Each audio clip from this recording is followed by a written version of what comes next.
ஓம் சாந்தி. சிவபகவானின் மகா வாக்கியம். பாப் தாதா சக்திசாலியான எண்ணங்களின் பொக்கிஷமாக என்ன கொடுத்திருக்கிறார்? அதுதான் ஞானத்தின் முரளி. முரளியின் ஒவ்வொரு மகா வாக்கியமும் சக்திசாலியான பொக்கிஷம். ஒவ்வொரு நேரமும் ஒவ்வொரு மகா வாக்கியத்தை சிந்தித்து கொண்டே இருந்தீர்கள் என்றால் சக்திசாலியான புத்தியில் வீணானவை வர முடியாது. புத்தி காலியாக இருந்து விடுகிறது. எனவே காலியாக இருக்கும் காரணத்தினால் வீணானவை புகுந்து விடுகிறது. வெறும் கேட்பவர் வீணானவற்றிலிருந்து பாதுகாப்பாக இருக்கிறார், சுத்த எண்ணங்களில் இருக்கிறார்.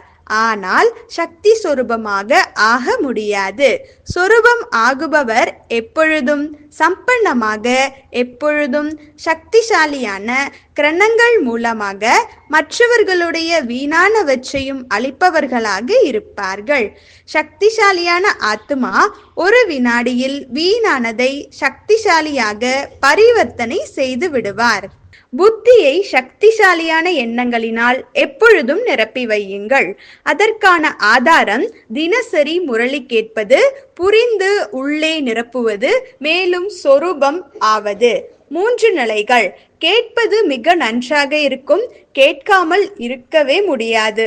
நிரப்புபவர் எப்பொழுதும் நிரம்பியவராக இருப்பார். எனவே வீணானவைகளிலிருந்து விலகி இருப்பார். சொரூபம் ஆகுபவர் சக்திசாலியாகி மற்றவர்களையும் சக்திசாலியாக ஆக்குவார்.